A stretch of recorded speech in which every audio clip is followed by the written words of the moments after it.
Good morning, ladies and gentlemen of the jury. First of all, I want to thank you all for voting for President Donald Trump.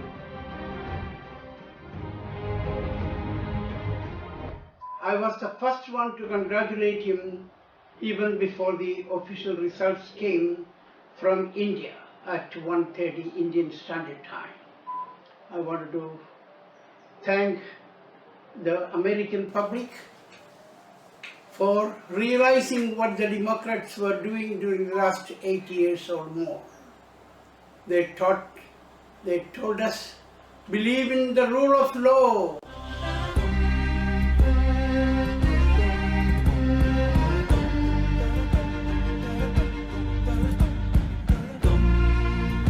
That is what President Obama and his wife Michelle Obama and the various Democrats told us to believe, but that was not the case. The people are not stupid in America. They understand what they preach is not what they are practicing. I wanted to once again congratulate President Donald Trump on my own behalf and on behalf of my family in India. Ladies and gentlemen, the reason why I wanted to talk to you in my 7th video, David vs. AT&t, David versus AT&t, is how I felt how the Democrats controlled the judicial system in America. And I was made to run from court to court during the last 35 long years with no discovery, no hearing, no trial, from one kangaroo court to the other. Before I go into the legal issues here, I want to briefly touch the facts of the case.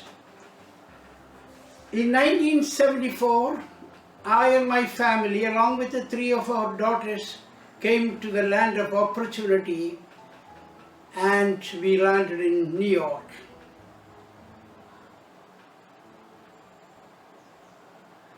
Thereafter, we moved after a couple of days to Detroit, Michigan. In Michigan, I got a job the very first day of my arrival there, with a company called Michigan Bell Telephone Company, Detroit, Michigan, located at 444 Michigan Avenue, Detroit. I was hired in as a clerk by the company. I didn't know, unknown to me, they were remotely watching me, maybe others.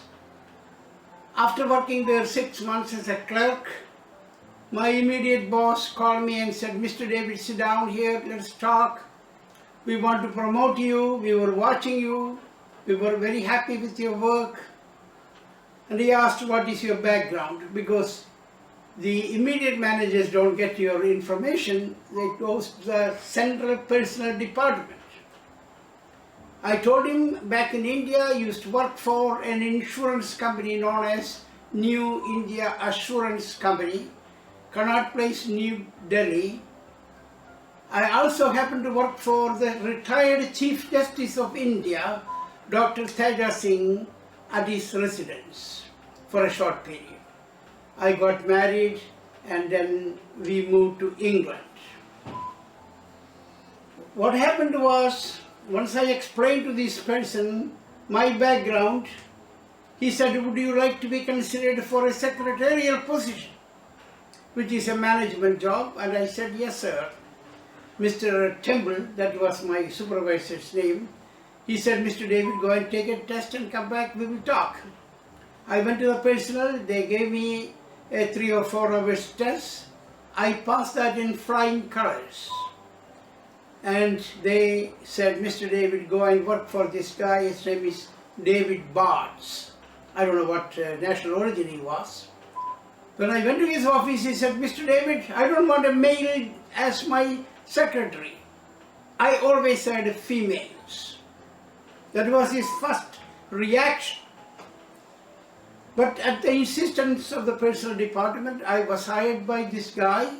I worked for him 3 or 4 days. Then he said, "Mr. David, you are not suitable for my purpose." I did ask him what his purpose is in having a secretary. Whether to go in bed with them after work or not, I don't know. He sent me back to the department I was working, and my colleagues told me, "Mr. David, file a EEO complaint within the company." When I went to them, they said, "Mr. David, this guy is 4 levels above us, so we can't take a complaint against a guy who is 4 levels above them." They said, "Mr. David, you go to the outside agency, which is known as EEOC, which stands for Equal Employment Opportunity Commission." I went there, filed a complaint.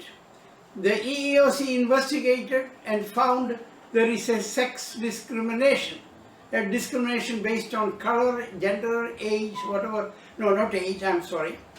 Discrimination based on national origin, gender, and they ordered the company to reinstate me and pay me a compensation, which the company did. But they kept this as a grudge against me. I subsequently went to work for 4 different persons. One is Richard Riemann Schneider, who is a German, Delsley, who is a French, an American black by the name Bob Cooper, and the 4th, an American white by the name Hank Hudson. Hank Hudson, while working there, told me, "Mr. David, you are way overqualified." So was the other 3. So there are 2 ways to get promoted within the company. One, to go for self-nomination. The other one, we will recommend you. Which one you want? I said, "You recommend me." So I was recommended. I went for a 3-day assessment. It's called Intensive Management, or it's called MAP, Management Assessment Program, at which I got a score of 10 out of 10 in each area of assessment. Normally, under the prevailing standards, if a person is found to be qualified in those management assessment programs, he or she is immediately sent for 3 years intensive management training. But in my case, they won't even reveal me the test result for 1 year.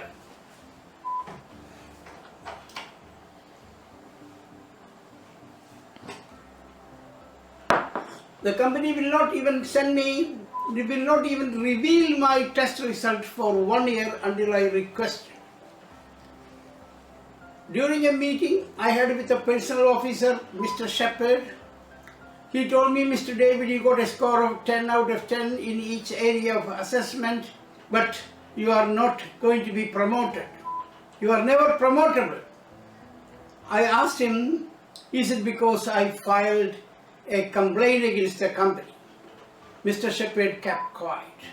So I assumed it is because I had filed a previous complaint of discrimination, the company is retaliating. I went to the EEOC again. I filed a second charge of retaliation against them. I went to the US Department of Justice, which is located right in front of my office, who directed me to go and see one Mr. Bill Edwards, if I remember correctly. And when I went to see his office, he was not there. There was a picture on his desk which showed his wife along with him. And I recognized she is my 5th manager under whom I am working then. So I failed to file a complaint with the DOJ. I came and my supervisor, Ms. Richards, called me and said, "Mr. David, we have an opening for you to work for. It's a parent company in Orlando, Florida. Are you interested in?" I said, "Yes, ma'am." They sent me for an interview and AT&T hired me.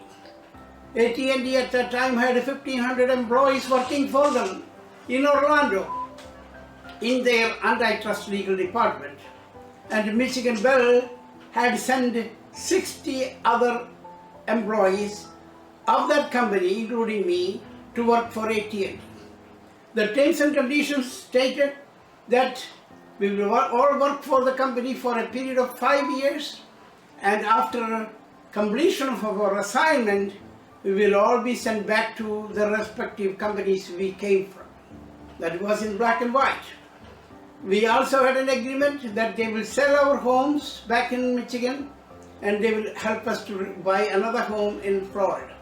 And they will sell that home when our assignment with AT&T is over.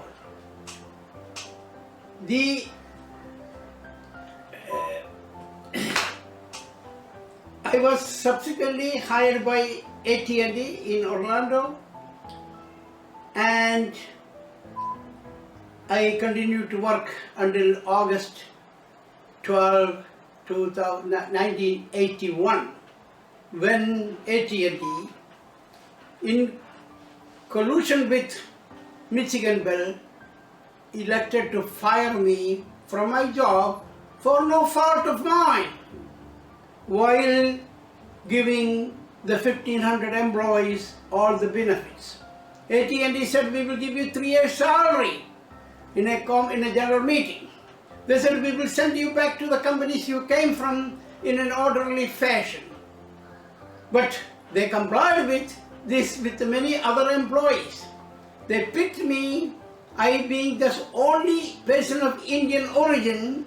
They fired me after I refused to accept a sum of money offered in the sum of $45,000 in the invited presence of my former wife. The Title 7 of the Civil Rights Act says an employer cannot discriminate you or any worker based on his national origin, color, gender, etc., etc.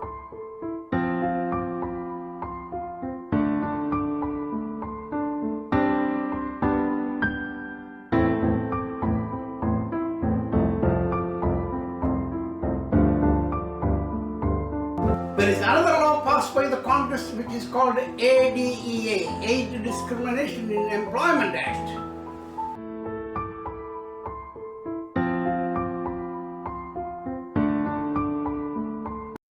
That act says you can terminate an older worker simply because they don't like you, or they can hire somebody paying half of the salary of the employee whom they are deciding to fire, except for a cause. In this case, I was given continuous merit increases by AT&T. I was getting every 6 months a raise because I was a junior executive. I believe on August 7, 1981, AT&T gave me a merit increase of $5,000 and a fully satisfactory job performance rating. So technically, there was no reason at all for them to terminate me without a cause. It is a violation of the law passed by the Congress, the ADEA, Title 7, and other laws. Now, when I requested AT&T to sell my home pursuant to the agreement, they refused. When I asked them to pay me 8 months' salary as a termination pay as provided in their rules, they refused. Everything I contracted with them, AT&T and Michigan Bell, refused. They want me to sign a release for the sum they offered, which I declined then and there. On August 25, 1981, while I was in Detroit looking for a job elsewhere, I was reluctantly forced to sign a certain release. I'm going to show you a copy of the release.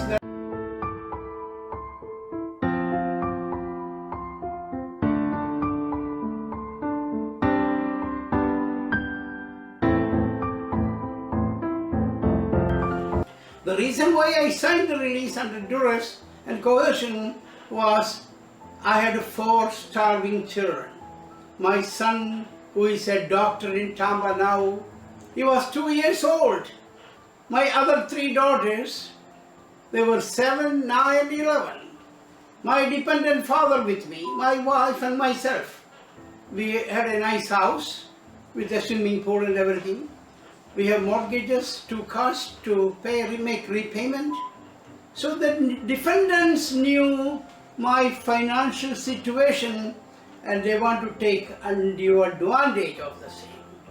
AT&t is thought to be or told the world is the best company.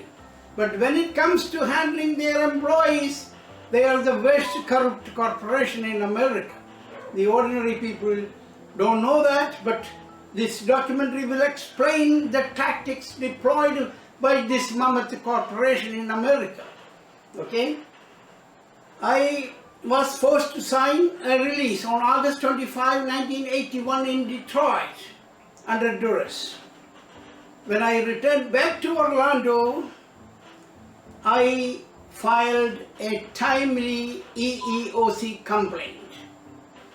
I was forced to file a charge of discrimination for violating my Title VII of the Civil Rights Act, ADA, etc.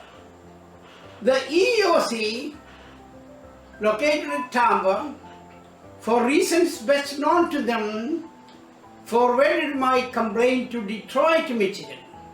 I do not know why, because the termination of employment took place in Orlando, Florida. I don't know the reason on earth why this was forwarded by the EEOC office in Tampa to Orlando district, or to Detroit, Michigan, and the Michigan office of the EEOC, without speaking to me a word about it, they decided not to investigate the case as required under the rules. The EEOC is mandated to investigate a complaint, especially when there is a termination of employment resulting from retaliation. Okay? The EEOC's office in Detroit did nothing except to send me a right to sue letter.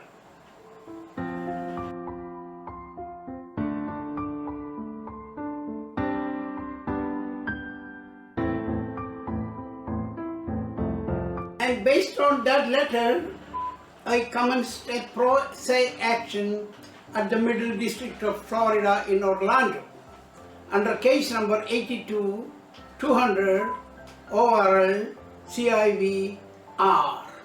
R stands for Judge Reed. The case was assigned to him, and the defendants came up with a motion to dismiss the case, interposing release as a defense. On April 8, 1983, Judge Reed denied the defendant's motion to dismiss.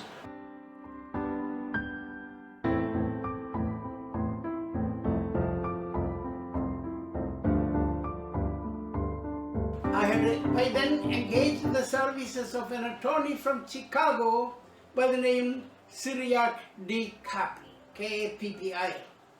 He filed a motion to proceed pro hac quis, which was granted, and the defendant moved the court to dismiss my case based on the release. Judge Reed denied. A copy of the Reed's the denial is shown here.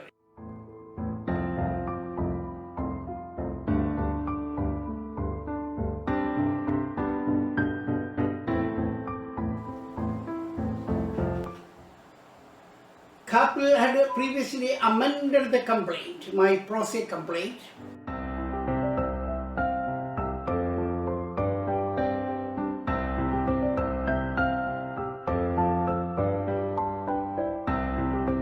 You will see a copy of the complaint also. Thereafter, defendants deployed tactics to remove my counsel from the case by offering him a judicial position at the Cook County. They are the kingmakers. So when I was sitting in his office, the phone rang. He was on another line, Mr. Kaplan. So he told me, pick up David. I picked up the phone. The Bar Council, Cook County, told me that they want to speak to Mr. Kaplan. Kaplan picked up the phone. They offered him a judicial position, but he declined. Thereafter, defendant attempted to woo my counsel by offering him other cases, so that when they can file a response to a motion or whatever it is, he can bill them. He said, no, I am not interested. Then they threatened him, saying that they are going to make this very expensive, so that being a solo practitioner, he won't be able to handle the case. Folks, to scare him, they propounded 1,130 interrogatories or requests to admit. That is the first step, to scare him.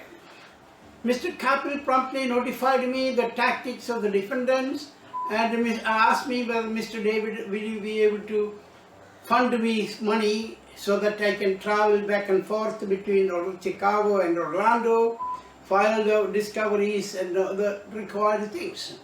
It is going to be very expensive. So I told Mr. Kapil, I am unable to pay you, I am unemployed, I can't.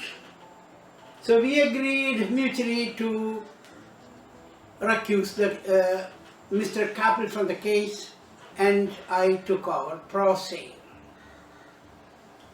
Now, defendant used another tactics.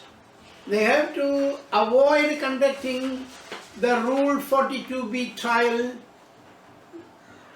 decided by the judge on April 8, 1983, which said he will conduct an evidentiary hearing to determine whether the release is valid or not, pursuant to the standard laid down by the U.S. Supreme Court in Alexander versus Gardner, Denver. The standard laid down by the Supreme Court in that Gardner case is an employer can obtain a release from an employee provided it is given by the employee freely, voluntarily and knowingly. In the case at bar, gentlemen, ladies, you are my jurors, you have to hear this. I didn't quit the job. The release says I quit the job. I was in front of the camera, the television, the newspapers, picketing in front of AT&t, along with my children and my father. I didn't quit the job. I was fired in the presence of my wife, who was invited. So, defendant, they have no way to prove the release is valid. Then they try to do what they call legally a fishing expedition, questioning me and my wife before a notary public. What they call is a deposition, or in the state court they call EBT, evidence before trial. So the 4 days fishing expedition, the defendant couldn't prove a damn. So their next tactics was to influence this judge, Judge John Reed, by bringing a friend of the judge and a former law clerk by the name Anne C. Conway. She is the second gladiator this mighty Goliath had brought in to dissuade Judge Reed from conducting the evidentiary hearing.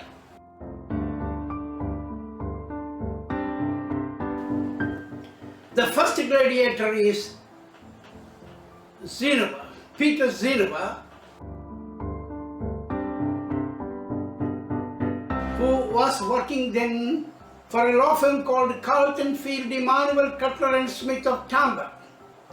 So he filed a motion to dismiss, and they brought in the second gladiator, Anne C. Conway, to influence peddle with the judge. The canons of ethics mandated the judge and this woman to disclose to the other party that they are friends They were meeting each other at their homes and other places in private when the litigation was going on.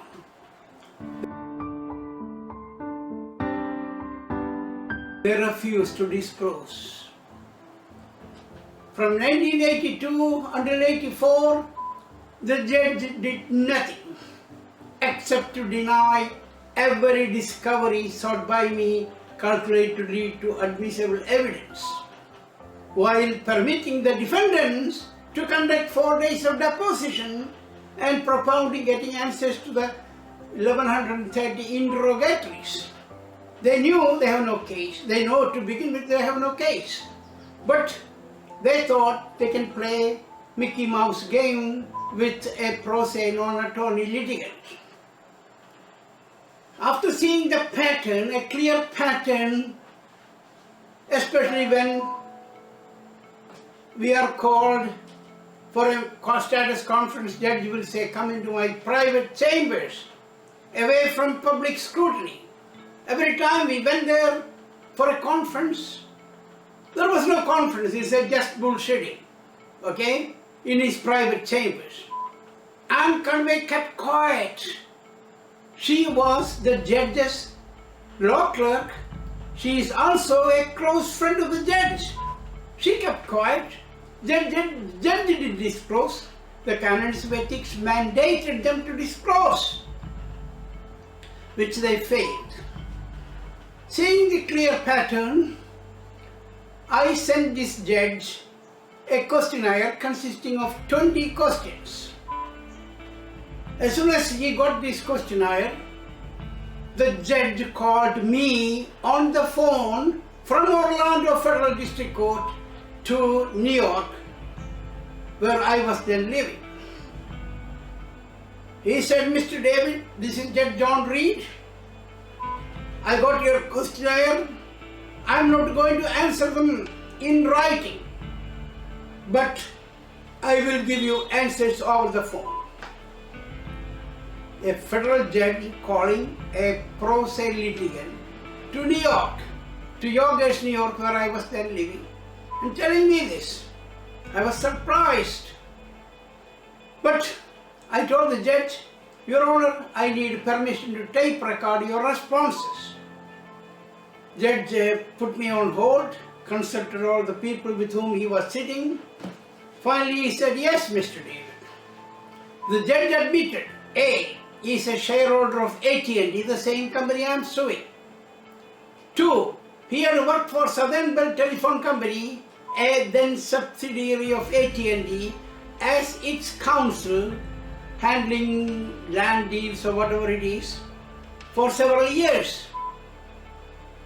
That's not really prejudicial. Third one was the bombshell. He was meeting this woman, Anne Conway, at her home. She is my opposite counsel. The judge is meeting this woman at her home. She was meeting him at his office or wherever. He was also meeting him in Atlanta in private. Folks, you got to use common sense. If a judge is going with the opposite party's counsel, anything can happen. They can go with a handbag full of money, handbag with the money, okay? Full of money, cash, dollars. Nobody sees it. Those years, in 1982, federal judges made $72,000 a year.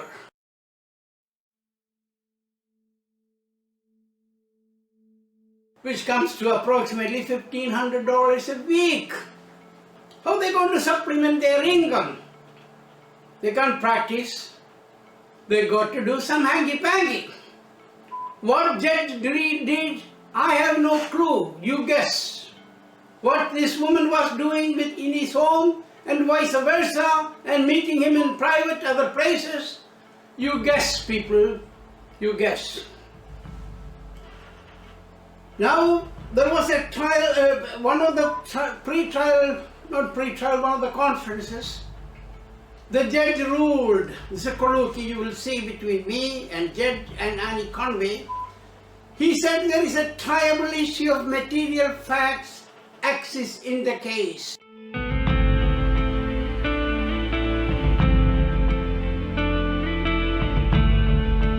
A triable issue. So they can't dismiss the case purely on emotion. The Supreme Court has held in the triology of the cases decided by in 1986, when there are triable issues of material facts remaining, a summary judgment cannot be granted to the movement. Okay? Then, so thus the judge became an easy prey to the defendants. The judge refused to conduct the trial or the bifurcated trial ordered in 1983 under various pretexts. You understand? The name of the game here is defendants have no case, they can never prove the release was obtained freely, voluntarily and knowingly. So the judge says, no, I am not going to conduct the trial, the evidence, not the full trial, the 42B trial to determine whether the release is valid or not. That's the first question.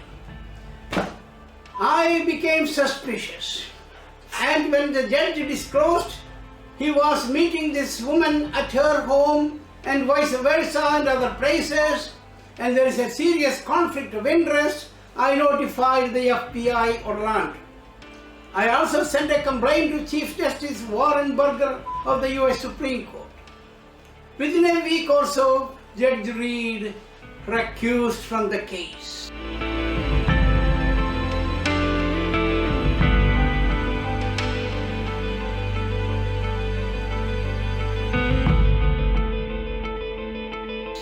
And resigned from the bench in utter disgrace. He did one more favor to the defendants by transferring the Orlando filed case to Tampa with another judge with whom the defendants have deals under the table. The Orlando District Court had then 6 fine judges at that time. But they don't want to assign this case to another judge. The standard ruling is, if a judge resigns, dies, or becomes ill, whatever it is, the case should be reassigned to another judge in the same court, which the defendants don't want. At the time I was living in New York, the corporate defendant AT&t had their headquarters 199 Broadway, New York. I asked the Judge Hodges, kindly transfer the case to New York where we are living. I am living and the corporate defendant has their corporate headquarters. No. I sent a similar questionnaire I sent to Judge Reed, to Judge Hodges, asking him to disclose his connection to the defendants. Judge refused. I did investigation. Subsequently, I found this judge was working for a firm called McFarland, Ferguson, Allison and Kelly of Tampa for many years. And he had far more conflict of interest than Judge Reed himself had. Folks, I thought this new judge, who is the self-proclaimed judge who wanted to have this case himself, he refused to conduct the evidentiary hearing as was ordered by Judge Reed in 1983. No hearing, no trial, nothing absolutely. In the meantime, defendant had another scheme. Under the scheme, these are all under the table deals. They told the judge, don't do anything until we are doing something, so wait. Put off under one pretext or the other. Defendant, AT&t, terminated a person by the name Orville E. McDonald, who was a division manager working in their New Jersey facilities, who was a former employee of Michigan Bell like myself. They paid him $12,000 under the well-orchestrated scheme. Mr. McDonald filed a state court action rather than a federal action alleging sex discrimination, age, whatever it is. I don't have a copy of his brief. And the Michigan court ruled Mr. McDonald must tender back the consideration paid to him before he can sue. This is what they were planning. The arrangement was get a decision from the Florida court and bring it to Tampa and then get my case dismissed on the basis, which they accomplished. As soon as the state appellate court, in a per curiam unpublished opinion, rendered a decision tendering back the consideration back to the employer is a prerequisite. They brought a copy of the same the day they got it. They submitted to the Judge Hodges, and Judge Hodges, without following any of the procedural requirements, because when you file a motion, the adversary should have 10 days time limit within which to file a response. This judge said these rules are for fools, Mr. David. I don't follow these rules. I am on the payroll of these corporations, so don't worry. Case dismissed. The next day he gets this order, he issues an order. He says, folks, you have to know, if you are a practicing attorney, no judge can render a decision, especially if it is a summary judgment, without giving the adversary notice, proper notice, time to oppose the motion. This judge says, no, these rules don't apply to me. I grant a judgment in favor of the defendant, and he directed, says, if Mr. David failed to pay the consideration back to the employer within 10 days from the date of this order, the case will be dismissed without prejudice. Mark the expression, without prejudice.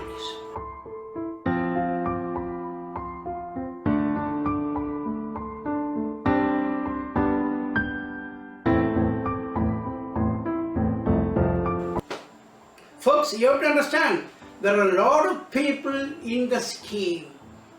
You will see as I go further, everybody is part and parcel of the scheme. Okay? The issue before the court is a discrimination based on national origin, color, gender, age, and denial of my ERISA benefits. ERISA stands for Employees Retirement Income Security Act. That came later on, that issue. Now, this judge issued the order on, I believe, on April 23, and directed the clerk to dismiss the case without prejudice. Without prejudice. The clerk of the court, another agent of the corporation, he changed the order of the judge. He entered a judgment on the merits.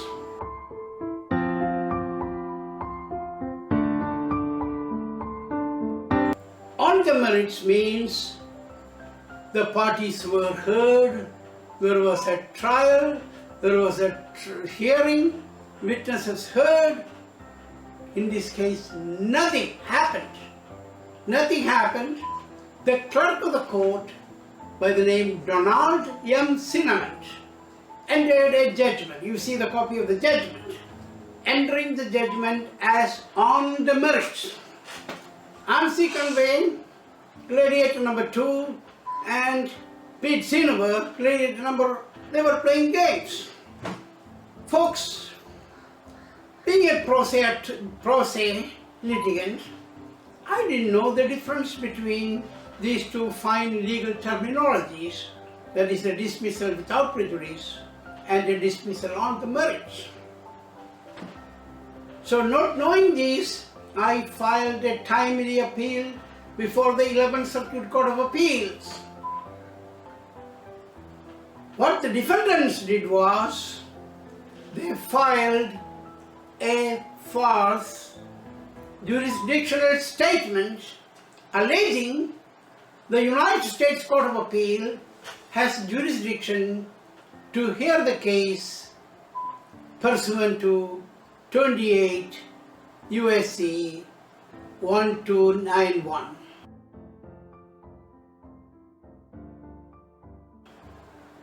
USC 1291 says the Court of Appeal has jurisdiction to hear an appeal provided the judgment of the court below is a final judgment, not an interlocutory order.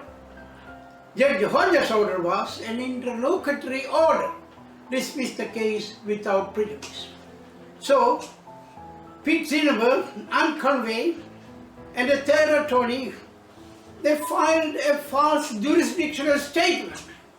That jurisdictional statement was also signed by Anthony Heiss and another attorney from Michigan Bell and AT&t by the name Albert Khalili. So they are telling the appellate court, hey guys, this court has jurisdiction to hear this case. Okay? It's a false statement by two attorneys, Pete Zinneber, who is qualified to practice before the US Supreme Court, and Ansi Conway. And I believe the third attorney was Walbort. I don't know, I can't remember. But you will see from the document. The United States Court of Appeal is required under the rules to ensure the appeal met the requirements, the jurisdictional requirement. Folks, that's the job for which they are all paid. But under the deal, you got to understand, they closed their eyes, they looked the other way around. They slated my case for a hearing before a panel of 3 judges. These three judges are also a panel predetermined by the players. They know in the Court of Appeals there are got so many judges. We have a list of judges there. Now they know which judge or judges they can deal under the table. It is not a random selection of judges. It is all pre-planned. They know which judge will be amenable to their tactics, AT&T's tactics. That's why they are powerful. They know where to grease the palms and who to and how to and how much. You understand? Accordingly, based on this scheme, Judge Robert Vance, who was murdered subsequently,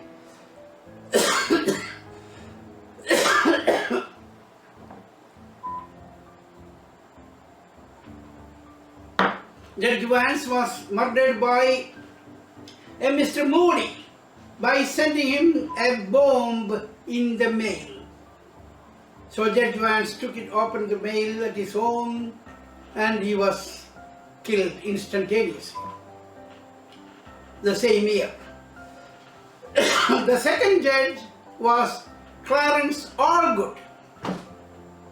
He got so tired getting that kind of pressure from corporations, he took a gun and shot and killed him himself. Understand, the United States Court of Appeal below the US Supreme Court, 2 judges gone. The third judge, Rory Edmondson. You Google it, you will see the material you wanted. He is a crony. He has a lot of friends. So he renders judgment based on, not on the law, but based on politics. These 3 judges, okay, affirmed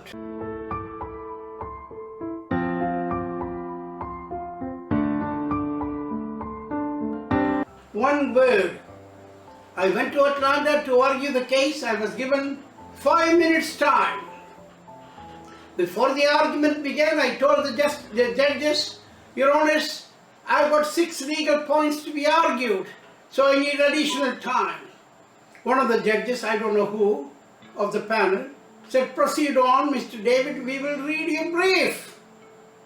Okay? At the time, I didn't raise the issue because I didn't know the court had no jurisdiction to hear the case to begin with. So after hearing my 5 minutes argument and reading my brief and the defendant's brief, these three judges issued one-word judgment, affirmed. What the court below did was affirm. Folks, I moved to the US Supreme Court with a petition for writ of certiorari. Their bigger game, people don't know, the ordinary people don't understand. The 9 justices then, Judge Scalia died recently, so in 1985, the Supreme Court denied certiorari. Why? The scheme. I'm going to come to that scheme later on. The scheme actually, as what has happened is, Supreme Court of the United States gets about 7,000 to 8,000 cases per year. So on an average, 666 cases. You think all the judges are going to sit and read the 660 cases on the brief and the response and everything? No, it is humanly impossible. So what they do is, they assign, I don't know whatever the way they do it, they assign cases to law clerks or case analysts, or law clerks mainly, or legal analysts. So if you have a deal with the law clerks or legal analysts, you can easily say they make deals under the table. This guy's made very little money. So the corporation, they don't want to lose $15 million to settle a case when they can grease some money under the table to those clerks. AT&T needs only one finger, what they call it, fingers do the walking and marble do the talking. Okay? They can easily, the second they get whom the law clerks deal, talk to, they can find out who his or her friend, they can easily go to them, approach them, tell them, hey, something to do for me, and we will give you X amount of money. So the law clerks will tell the justices, there's no case, no merit to the case. So the poor justices, they are not detectives, they are not working for the CIA or the FBI. They are ordinary men and women. They have no time to read and find out the fraud going on behind their back. You understand, folks? So, the Supreme Court at the moment has Ruth Bader. She's 83. We have Clarence Thomas, 68. Sonia Sotomayor, 62. John Roberts, the Chief Justice, he's 61.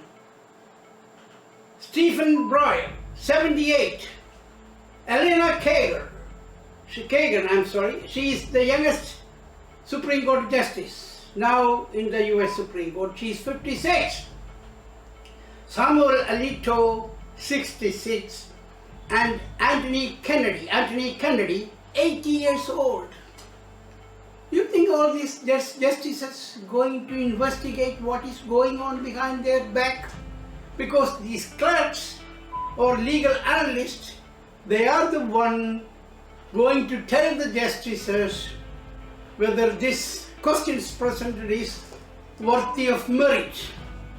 You understand? They don't know what's going on here. These justices are supposed to be blind. Legally, when they interpret the law. But the machinery through which they are getting the feedback is from the clerks, the deputy clerks or the legal analysts. Okay? So my petition for writ of certiorari was denied in 85 by the US Supreme Court, 86, if I remember correctly. Folks, 7 years went by. I was working at a law firm in New York where I happened to read the Law Journal. The Law Journal gave clearly the distinction between a dismissal without prejudice and a dismissal on the merits. I recognized the order of the Judge Hodges in 1984 was to dismiss the case without prejudice, which is not a final judgment, it is an interlocutory order, which is unappealable. You understand? The Defendant's Counsel had lied to the United States Court of Appeal. It is a final judgment on the merits.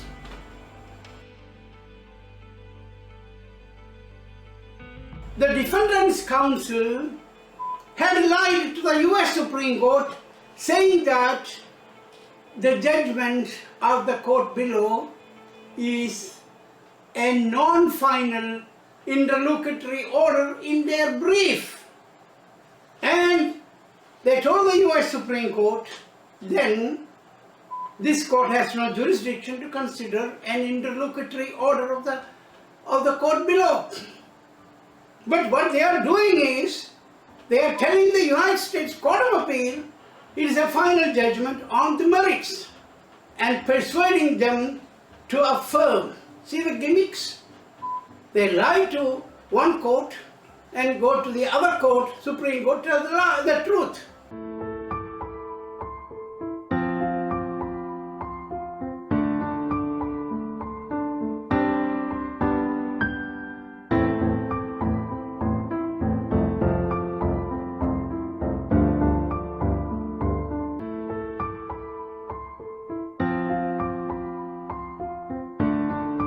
Telling the Supreme Court it has no jurisdiction because it is an interlocutory order. But that's not what they are doing with the United States Court of Appeal for the 11th Circuit. You understand the name of the game here? I immediately filed a motion under Rule 60 of the Federal Rules of Civil Procedure asking the court to vacate the judgment because the clerk of the court had altered the judgment. The defendants lied to the 11th Circuit saying that it has jurisdiction. But at the same time, defendants' counsel, learned counsel Annie Conway and Pete Silver and Miss Walbolt, who filed the brief, told the US Supreme Court it has no jurisdiction to consider an interlocutory order. You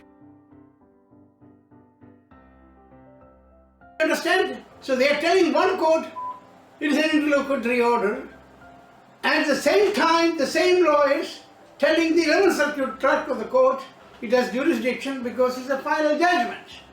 See the fraud. So lawyers qualified to practice before the Supreme Court of the United States. Liars. Now, based on my motion to correct the judgment, Judge Hodges ordered the clerk to amend the judgment as a dismissal without prejudice, retrospective effect from the date of the original entry of judgment. You will see a copy of that order.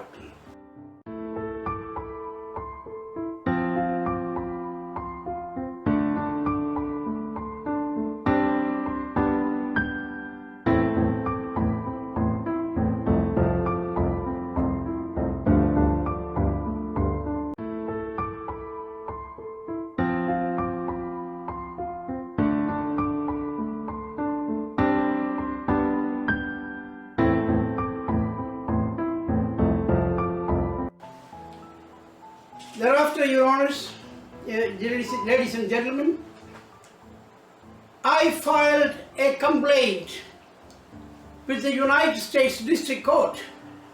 Because it's not a final judgment, I can refile. My complaint was filed on time with the United States District Court in Orlando, as soon as I got my right to sue.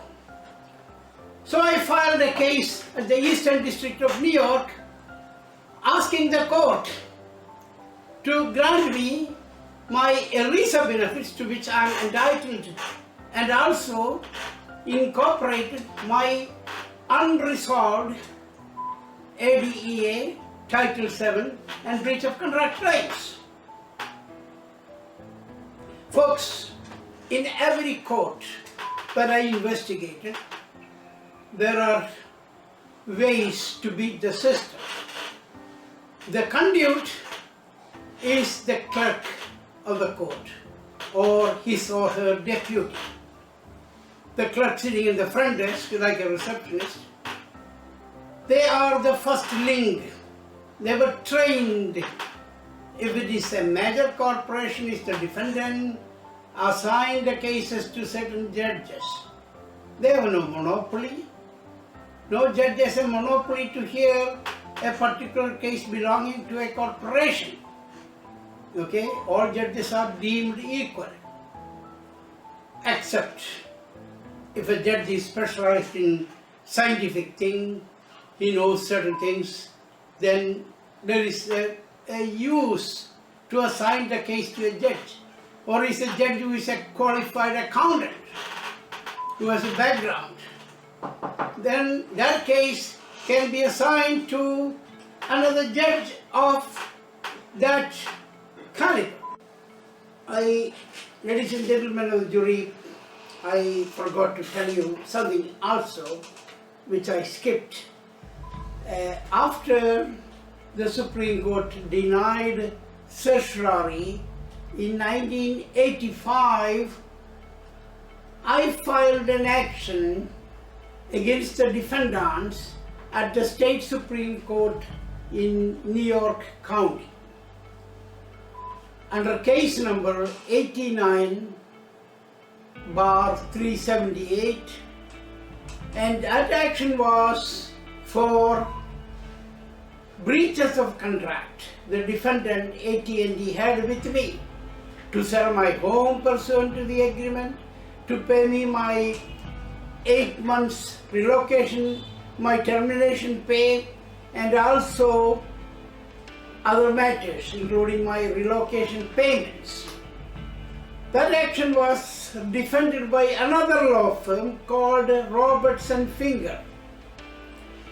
In that action, another general counsel of AT&T by the name Joseph V. Ippolito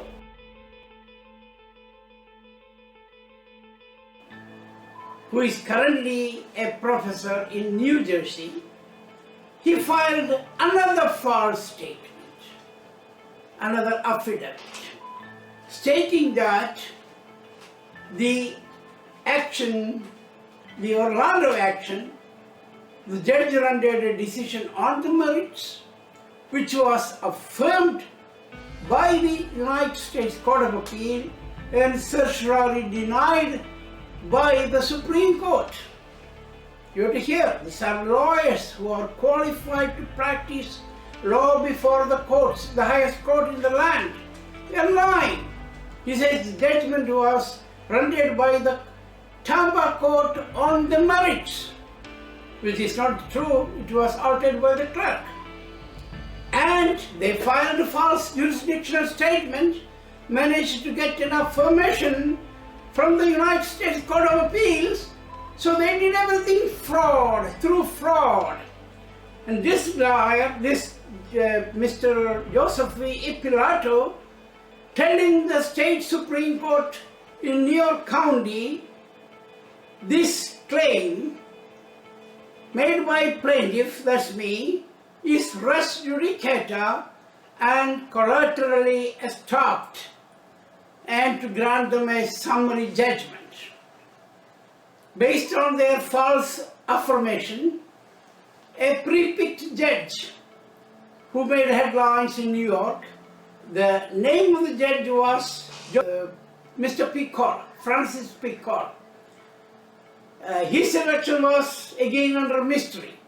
Because I went to the clerk of the court, I said, I want to see the random selection of judges. He said he will let me know by Thursday of that week. I went there, I believe, on Monday. He said they'll do it on Thursday.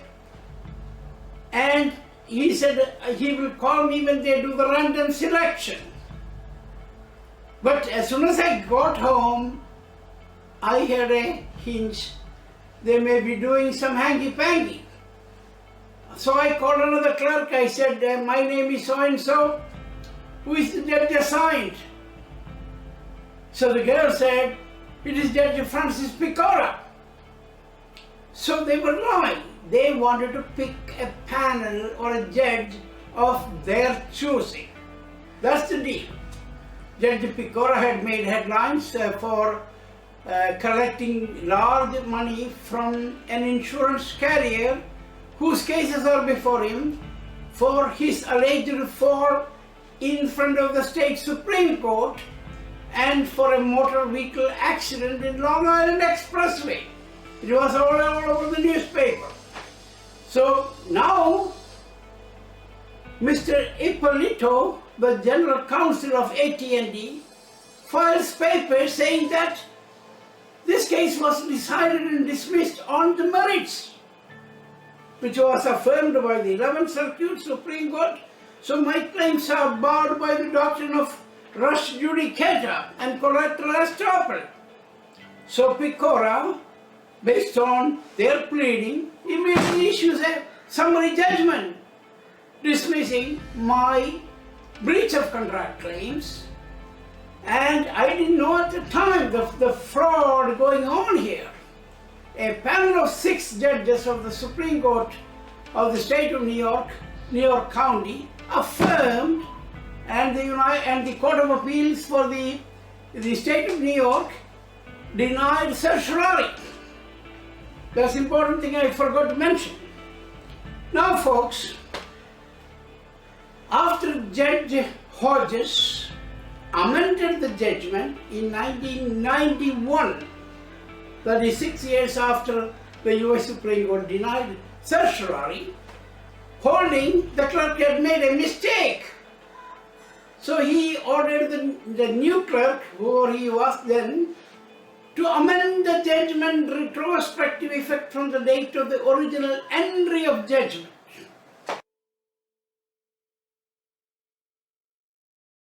So the clerk entered a judgment to that effect.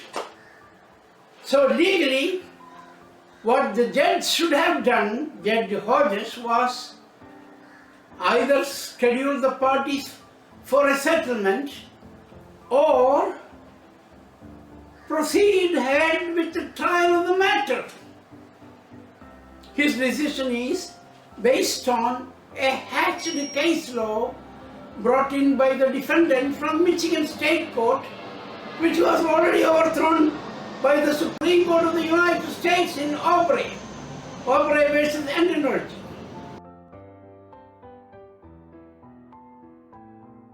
But Judge Hodges did nothing. He issued an order, interlocutory order, then he said, that's it, forget it guys. And the defendants played the tricks. Okay? The judge should have continued with the action. Judge Hodges.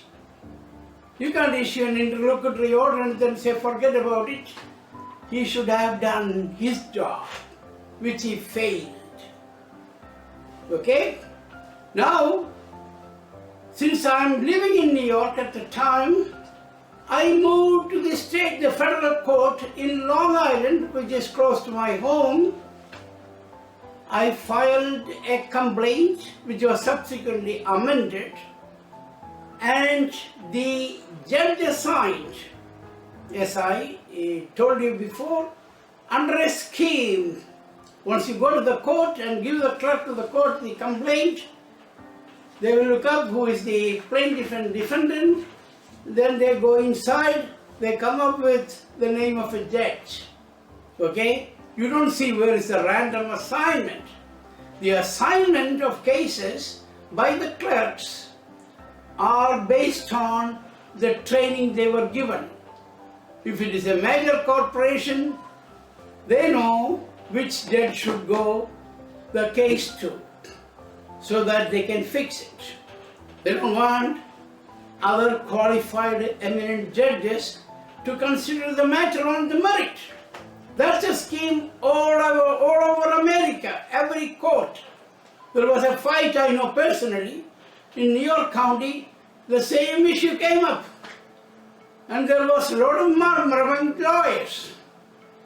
Okay, to cut the long story short, this woman, Joanna Seibert,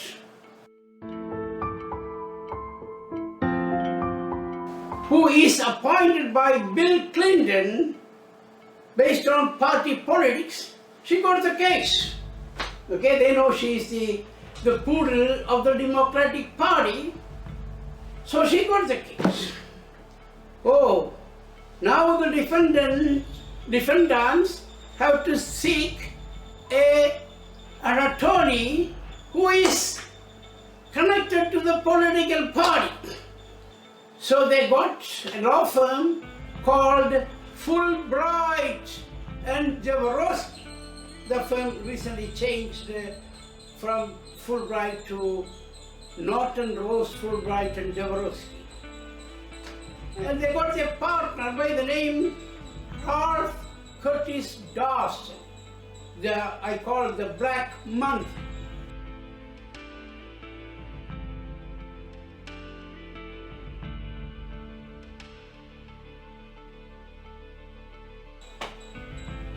Now, he has so many feathers on his cap. He is the chairman of the Democratic Party's Rules Committee. He is also a member of the disciplinary committee of the New York Bar. So he is so powerful politically. He is a Columbia School graduate with a JD and a Yale University graduate. So he is a powerful person. He is well educated. But what he is doing, you have to understand what is going on in the course. This guy tells his co-counsel, who just graduated from St. John's, this guy's name is Brian Wayne Tilker. Brian Wayne Tilker. Tilker filed an affidavit, a false affidavit.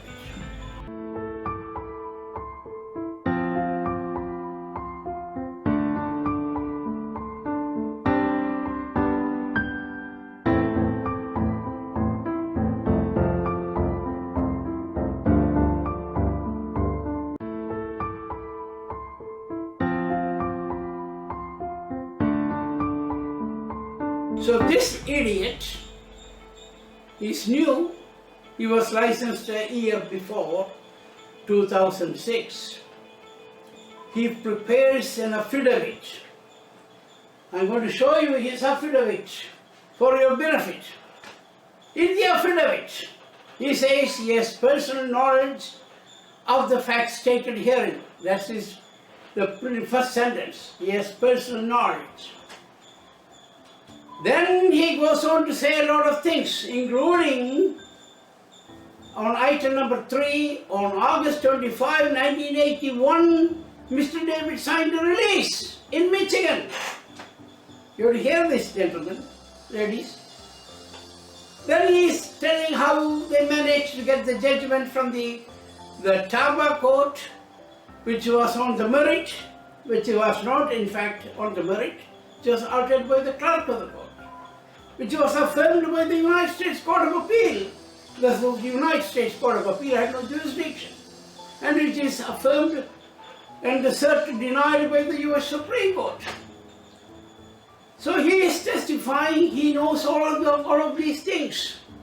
When I checked his credentials, I found this kid was born on May 5, 1979. When I signed the release in 1981, how old this kid was? this white honky, 2 years old.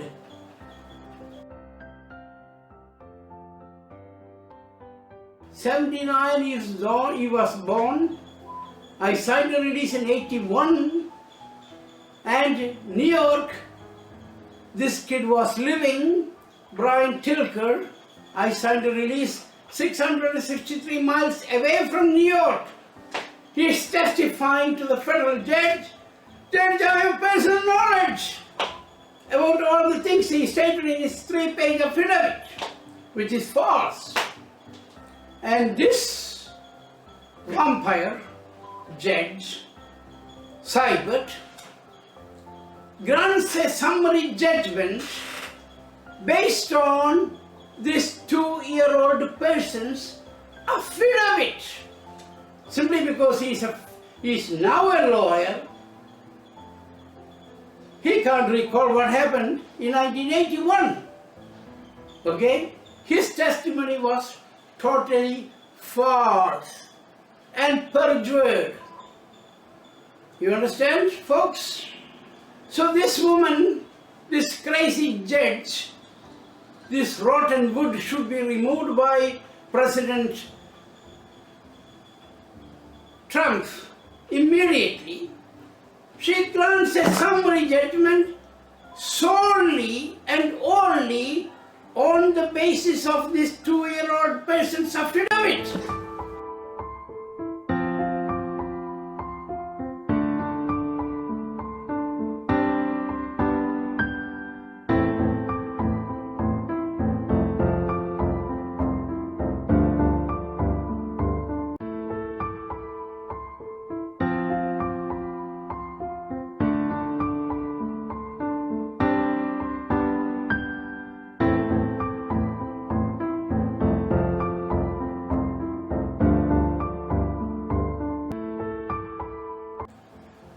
I filed a motion before her, and she says Tilker can testify, so that is customary for lawyers to file affidavit.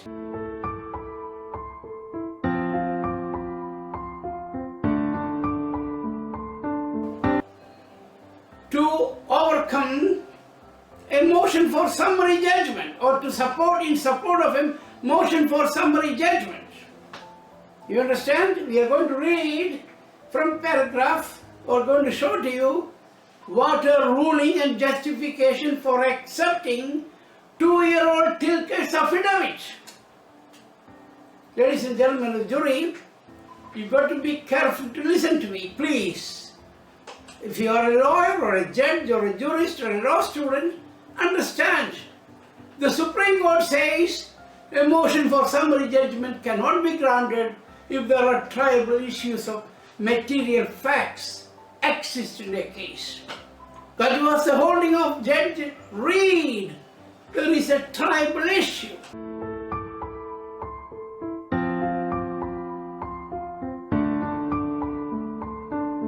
But this crazy woman, she says Tilker's affidavit is sufficient, and she cites in her 19-page order, Tilker affidavit 12 places. The basis for granting a summary judgment shall not be on the basis of a hearsay evidence from a 2-year-old child. You understand? Ladies, gentlemen, jurists, you listen to. This woman, he is a disgrace to the entire judiciary in the Long Island, in New York.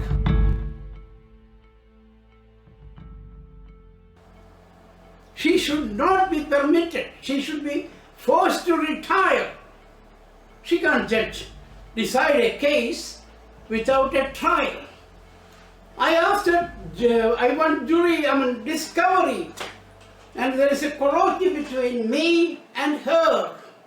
She says, "No, Mr. Discovery, I will consider after the motion for summary judgment is decided."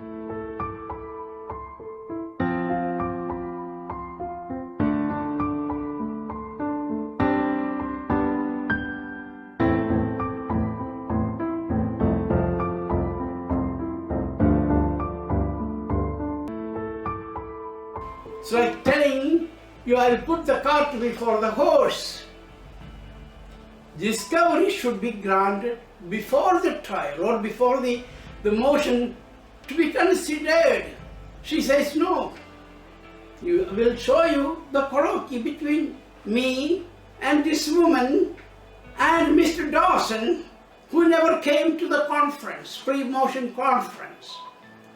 Neither Mr. Dawson nor Mr. Tilker ever appeared in the federal court during the 7 years the case remained in New York. You understand? They accomplished everything through the Charlie's Angels. The people, they can pay under the table. They are the Charlie's Angels. So they don't come to the court, never, ever. People should ask, if a lawyer don't come to the court, they got two lawyers, Tilker and Mr. Dawson. They never, ever came to the court. So everything is done under the table through the angels. Folks, what happens? This crazy woman issued a second order denying reconsideration.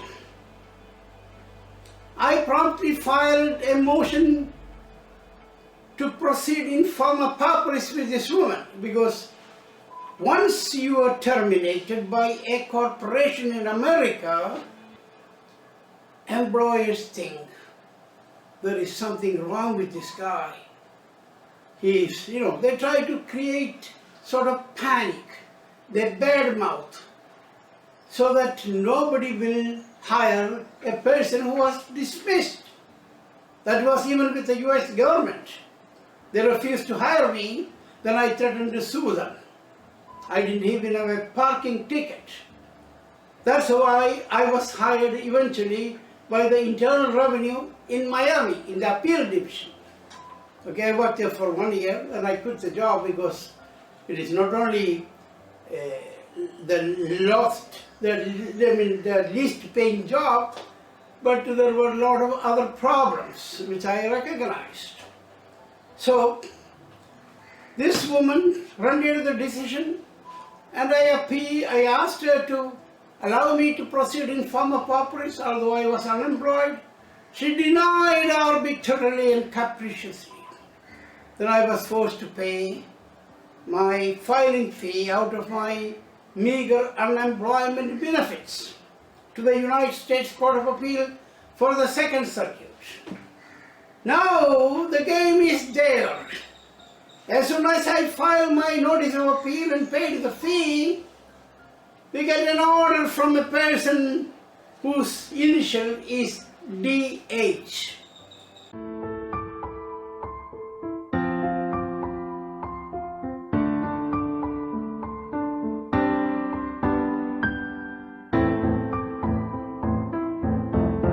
DH, in the general docket sheet entry, you will see the regular case manager who was there.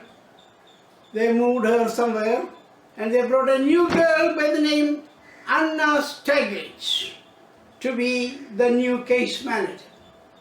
The sole purpose being to get a panel of the defendant's choice so that judges who are qualified and competent, who are having no prejudice, they won't get the case. They want the case to go to a panel of the defendant's choice. So the appeal went to a predetermined panel of judges, namely John Walker,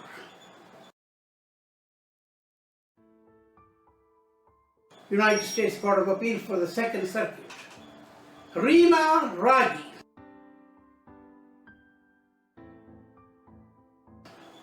and Judge Rakoff. He is a district judge sitting by designation. Now, when you raise the issue before the Second Circuit Court of Appeals, the panel should at least respond to the questions raised. One of the questions I raised was, how can a 2-year-old person testify and on the basis of that a summary judgment be granted?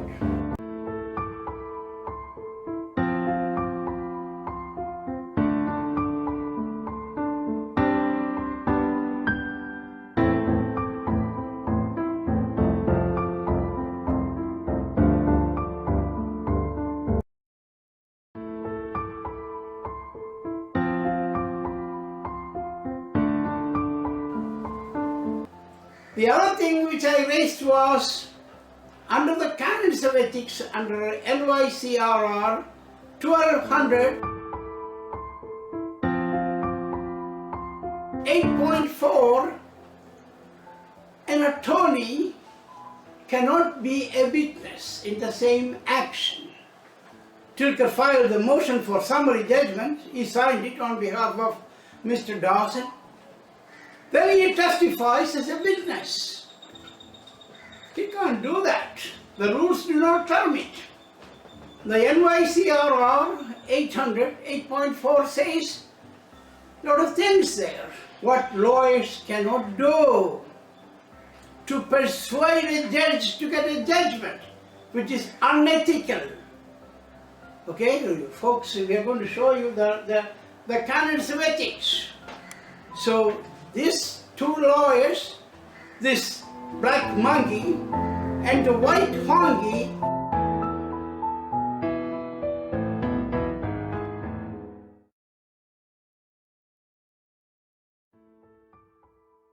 broke every law, every canons of ethics.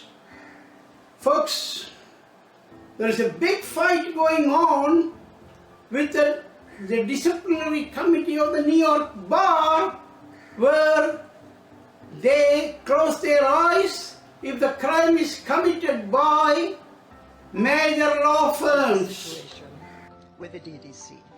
The DDC is a departmental disciplinary committee for which I used to work. I was a former principal attorney there for 6.5 years. I alleged that upon learning of the DDC's pattern and practice of whitewashing and routinely dismissing complaints leveled against certain select attorneys to the detriment of the public that the DDC is duty-bound to serve, I reported this wrongdoing pursuant to my rights under the First Amendment to the United States. Well, they have the feathers on their caps, like Mr. Dawson. Okay? What Mr. Dawson and Tilker did was commit perjury.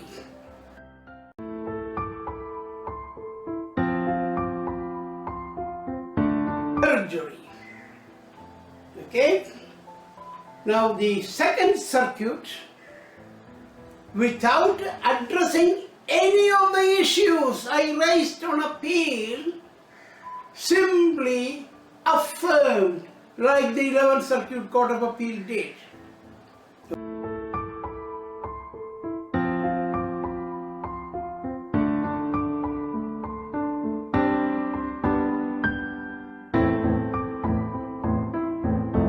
Okay?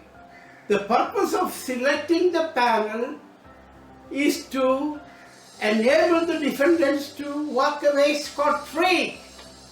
That's the secret process. You understand, folks? American people are not stupid. If they were, they wouldn't have elected President Trump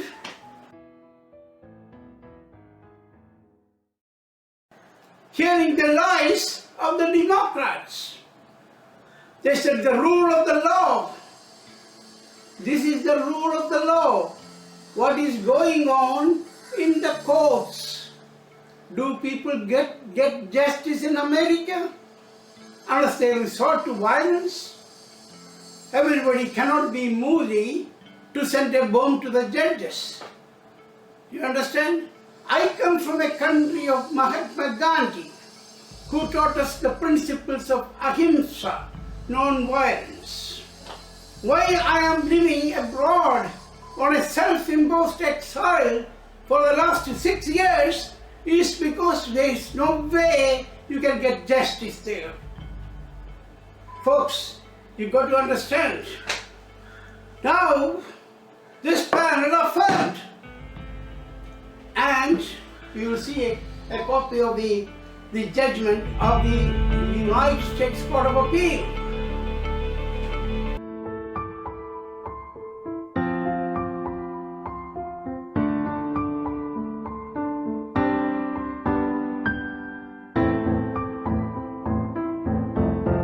Folks, one more thing I forgot to mention. Judge Walker subsequently went to AT&t premises, going through a dirt road to Connecticut. Okay? He killed a policeman who was guarding the premises. What was he doing there in AT&t premises, going through a dirt road? I've gone to Connecticut 100 times. You don't have to go through a dirt road. You don't have to kill a policeman guarding AT&t premises. Did he go there to pick up his reward? The present media said, is the judge above the law? The judge was never arrested. He was never tested for drugs and alcohol.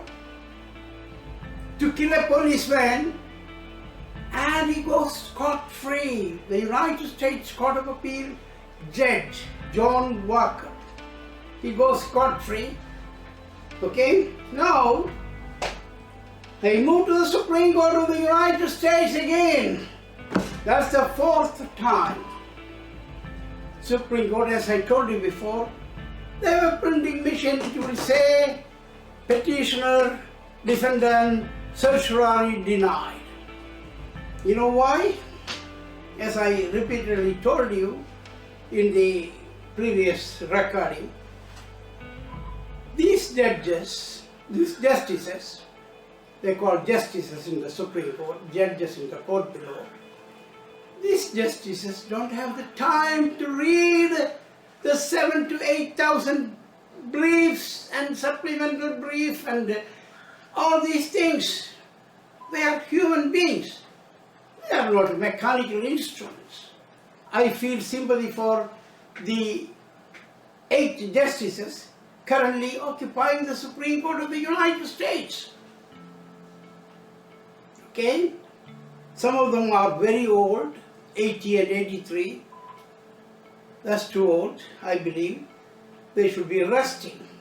They should be relaxing at their old age. I don't say old age, 80 or 83 is not an old age in America. They don't understand what is going on behind their back. The players are the clerks of the court or their deputies or the legal analyst. So they don't bring cases in which you raised issues of paramount public importance.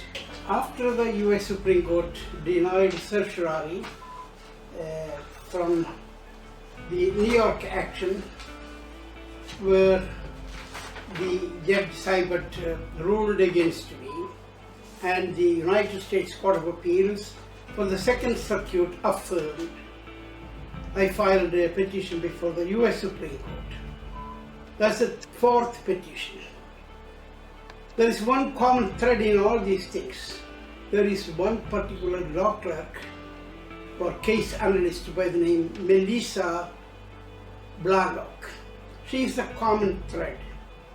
So I don't know what she advised the United States Supreme Court justices, okay? Because as I told you before, the 9 justices minus Justice Scalia, the justice who recently died, they, as I told you, they can't go through every file and read everything, 7 to 8,000 cases. So whatever these law clerks tell the justices, they have to accept for gospel truth what the law clerks or the legal analysts advise the court. We, the public, have no right to know what they are telling. You understand? The whole secret process. So this woman apparently advised them whatever she wanted to. She's not telling the court this is a civil rights case, and I was screwed from 1983 onwards by the courts below playing tricks. The deals under the table, nobody knows. The legal clerks, law clerks, they don't tell the justices the name of the game going on in the court below. So the Supreme Court of the United States on November 15, 2011 denied my petition for a writ of certiorari in case number 10-6396.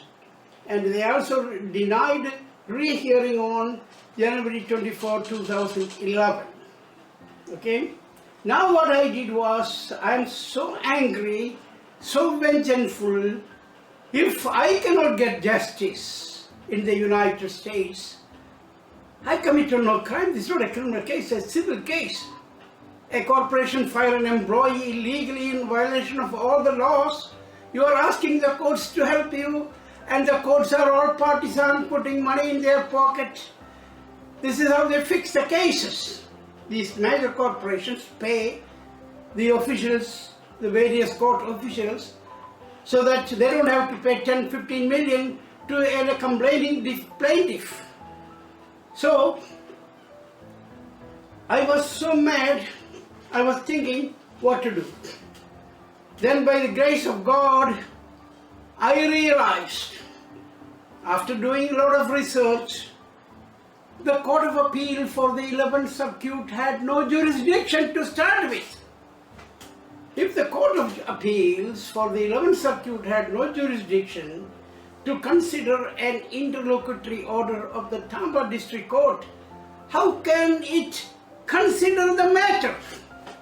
The defendant's trick, as I told you, was to file a false jurisdictional statement telling the court, pursuant to 28 U.S.C. 1291, the Court of Appeal has jurisdiction, when they knew it is false, because Senaber, the lead counsel for AT&t, Miss Conway, who is now a judge, a chief judge, she was only recently the chief judge of the same court, and she was quickly moved to Washington to be one of the judges in the terrorist court. Okay?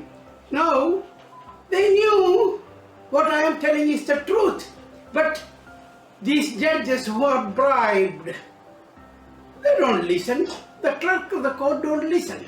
Clerk of the court at the 11th Circuit, he is required, I think his name was Miguel Cortes. He is supposed to investigate, or his deputies, whether the court had jurisdiction or not. But they didn't do it, let the case go, and then said denied. As I said before, I located the papers and I brought it to the attention of the 11th Circuit Court of Appeal, where only one judge, that is namely J.L. Edmondson, was the member of the original panel. I filed a petition before that court, and I know I want this to be heard and banked, because the other two justices in the panel, one was bombed and murdered, Judge Vance, and then Judge Clarence Allgood committed suicide. So there was only one member in the original panel, which is Edmondson. And I filed a motion en banc telling the court it had no jurisdiction, so vacate the mandate issued by them in 1985. Okay?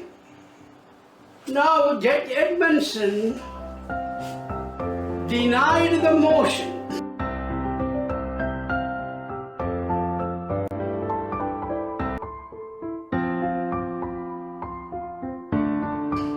You will see a copy of the motion denying and instructing the clerk of the court not to accept any further papers from me on this closed file.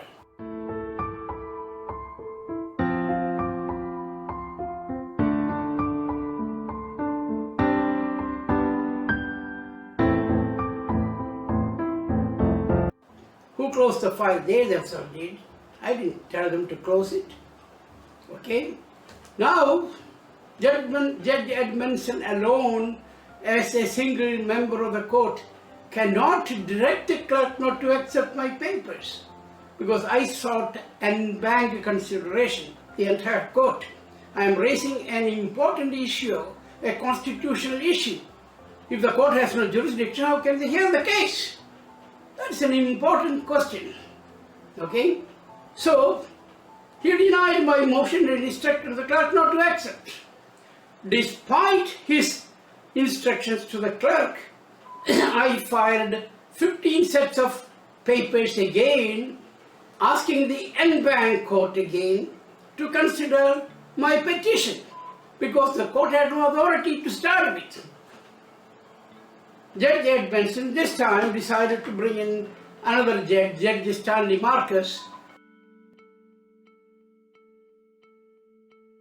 before whom I had argued another case in Miami against the city of Miami. And Judge Edmondson did the same tricks, because my case was before Judge Judge Lawrence King and Palermo, Magistrate Palermo. They were very decent people. I even shook hands with Judge Palermo in his chambers. I was deposing the city. Anyhow, Judge Marcus' decision was overthrown by the United States Court of Appeals for the 11th Circuit in 1986 against the city. Now this judge is in the picture now. He says, along with Judge Edmondson, petition for rehearing denied.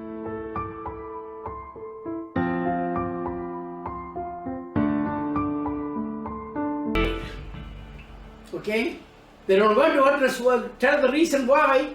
If the court had no jurisdiction, how can they hear the case to start with and affirm it? So now I am asking that court, to the same court, recall the mandate, which they don't want to. Now, folks, I move to the US Supreme Court. My petition number was 15-9100. And as I told you before, there were Mickey Mouse game there again. The same woman, Melissa Blalock. She, as I told you, and it was already in the other thing, she returned my papers saying that one page is missing. And now the game is, after I called the clerk of the court, one of the clerks, deputy clerks, they decided to put my case back on, because Melissa advised the court, my case is not meritorious. How does she know whether the issue I'm raising is meritorious or not? To dismiss that pursuant to Rule 39.8 of the Supreme Court rules. Okay? That's the name of the game. Now I understand my papers were submitted to the justices for November 22nd, 2016. The issue I raised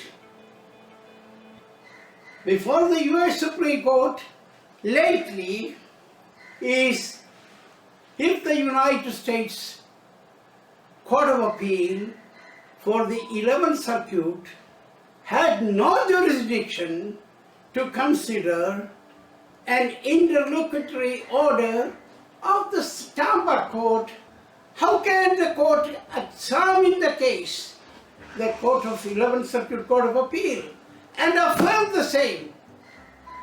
I raised several legal issues in my brief. And there is another game.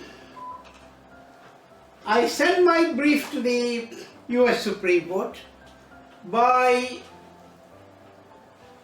express mail, registered express mail. In a box, you got to have 12 briefs.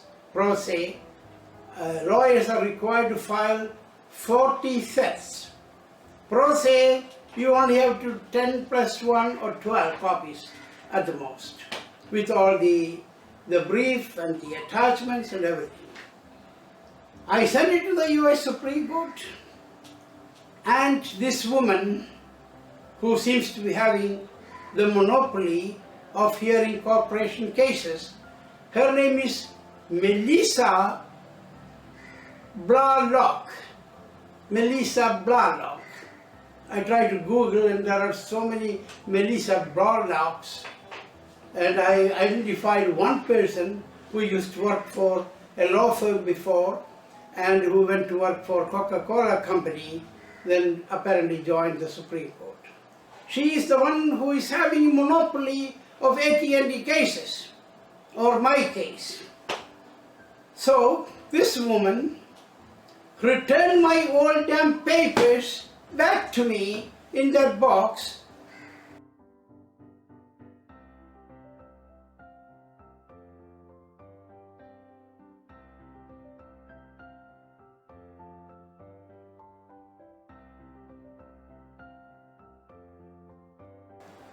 saying that, Mr. David, there is a one-page document, one page. I'm going to show you that. That one-page document, which is known as motion to proceed in forma pauperis. One single-page document. That is missing. So I'm shipping it back to you. The woman had my brief. My address is on the front page. My address and my phone number, which is a toll-free number from the United States. Anybody can call me on that number, which is area code 631-841-6222. It is boldly written. But this woman, instead of making a call, a free call to me, to get this one-page document, motion to proceed in forma pauperis, she elected to send it to me, costing the taxpayer $100.05 in a box. You see the box. Okay? Then I got this because I was waiting for a number to appear in the computer, in the US Supreme Court docket sheet. When I saw, I called the clerk of the court. So they connected me to this woman. I asked her what happened to my petition, which was filed a long time ago. So she was giving me an evasive answer, not to the point. She knew what she was doing. Okay? Now, she did one more trick. As soon as I got these papers back from the US Supreme Court, which cost me more than half my Social Security pension to prepare and mail it, I had to redo the whole damn, not redo, just to pack it up and then attach this one-page thing, mail it. The cost of mailing is more. I sent it back to this woman in a cover, in a box. And I sent a complaint to Chief Justice Roberts. A copy of my complaint is here.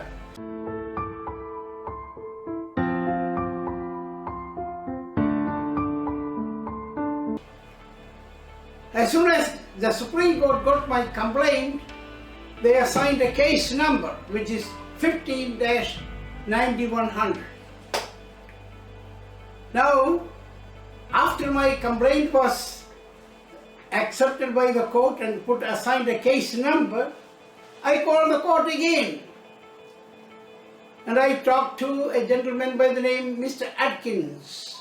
He was the one I believe in charge of the Supreme Court of the United States. So I said to him, Mr. Atkins, I have sent the papers second time, and the docket sheet shows my motion to proceed in forma pauperis was denied.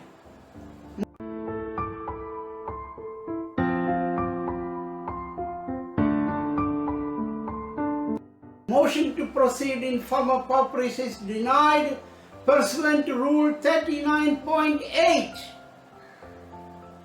And as a result, my brief was dismissed. You understand, folks?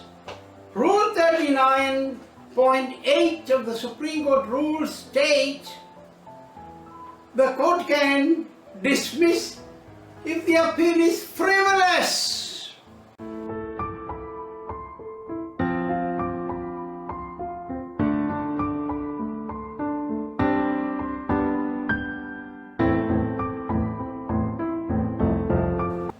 Folks, you have to understand, if it is a frivolous action, they don't have to submit to the court.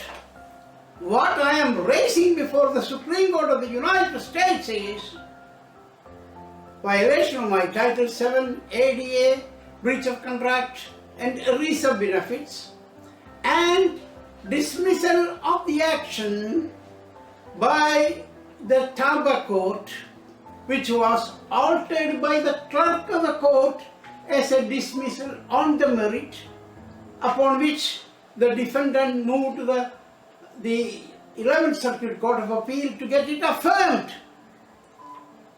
But what I am telling the US Supreme Court is, the 11th Circuit Court of Appeal had no jurisdiction to consider an interlocutory order of the Tampa court.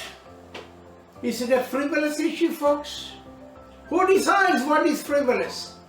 The clerk of the court? This woman? She can't decide questions of law.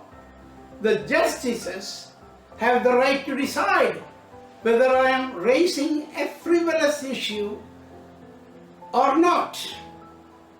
You understand the name of the game here? So, this woman, the more I research, I find every case, any civil rights case is coming denied. I happened to read a criminal case of a criminal or a alleged criminal. She denied. I talked to the lawyer. I couldn't get any response, although I called them. So what has to be done is, President Trump should raise the number of judges from 8 to maybe 25. So the burden of the Supreme Court will be reduced. They should be able to concentrate and understand issues, not listening to the paid law clerks who are prejudiced. They don't get the right information because they are all paid parrot of the corporations. The 8 justices and the Supreme Court rules say granting a petition for writ of certiorari is discretionary. Nowhere in the world the highest court can say we only consider discretionary issues based on our whims and fancies. If people of the United States have to get justice based on the laws passed by the Congress, like ADA, Title VII, ERISA, people will go with no remedy at all. The Democrats have preached rule of law. President Barack Obama and his wife, who are both law professors, they should have read my brief. I sent to White House to both President Obama and Mrs. Obama, Michelle Obama, and to my senator, and they keep quiet. This is the rule of the law they ask us to believe in.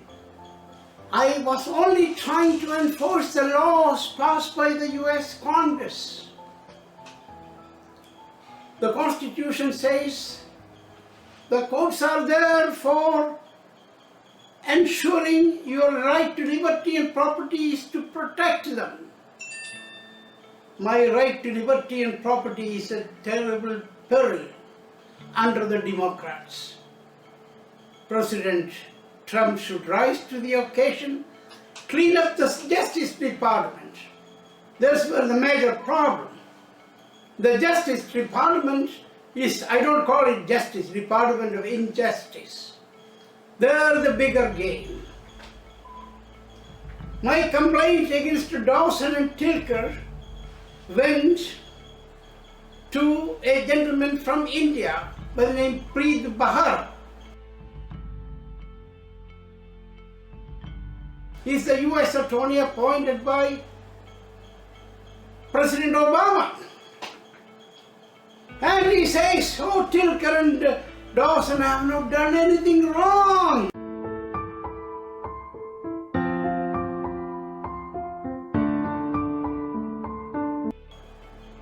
Two perjurers, this attorney, US attorney, Preet Bahar says, they have not done anything wrong. Folks, this complaint against Dawson went to the District Disciplinary Committee of the New York Bar. And a five-judge panel unanimously ordered an investigation against Mr. Dawson.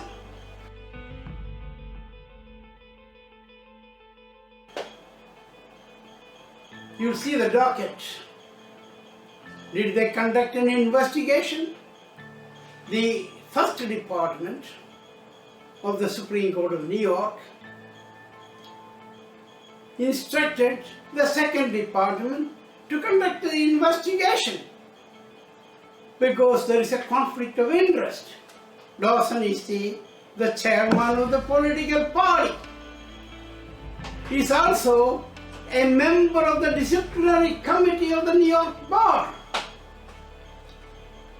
So, the second department don't want to conduct an investigation against a political figure because he's Obama buddy, he's the chairman of the political party, and then I get a letter from Mr. Guaido, he's a special counsel. He says, traditionally we don't conduct investigation once the case is decided by the federal court.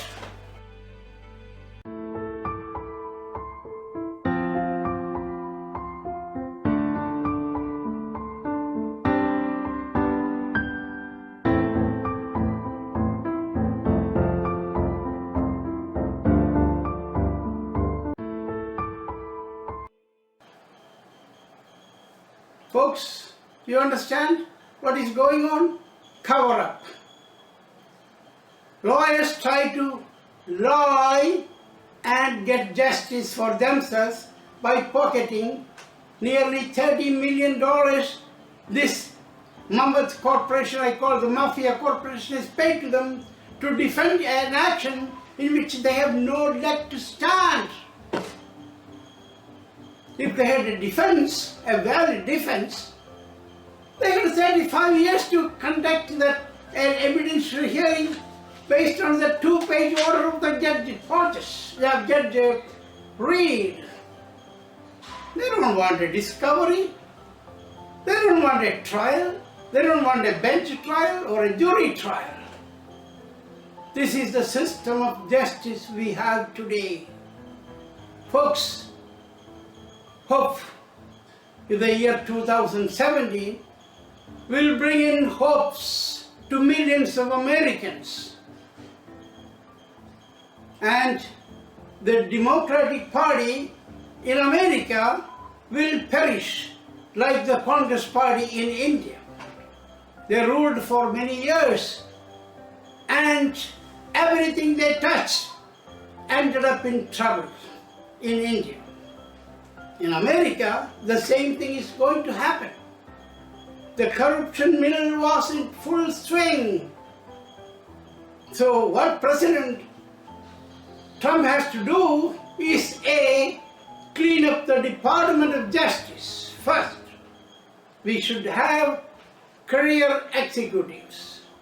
We want honest people in the US Department of Justice.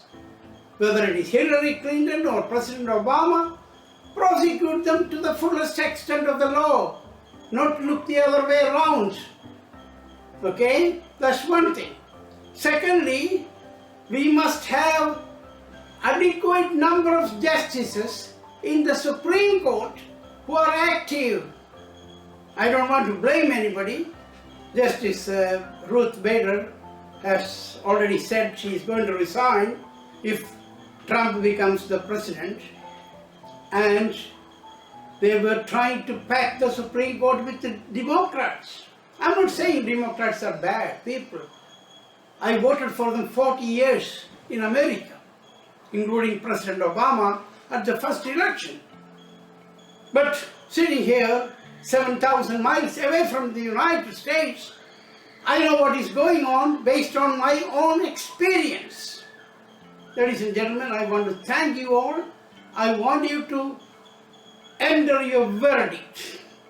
I would have asked that 10 jurors in a courtroom to do it, but they won't allow me. Now I want you, ladies and gentlemen, from all across the globe, send me an email, please, an email with your comments. My email address is trdavid2009@gmail.com. If you are a professional, an advocate, a judge, a law professor, law student, send me after reviewing my cry for justice. I am 77. I don't know how long I am going to live, but I would like to die in peace because I got a day in court, which was not possible under that corrupt democratic administration. Okay? I will appreciate, I want to thank you, ladies and gentlemen, once again, for taking the time to listen to my tale of woe. Thank you.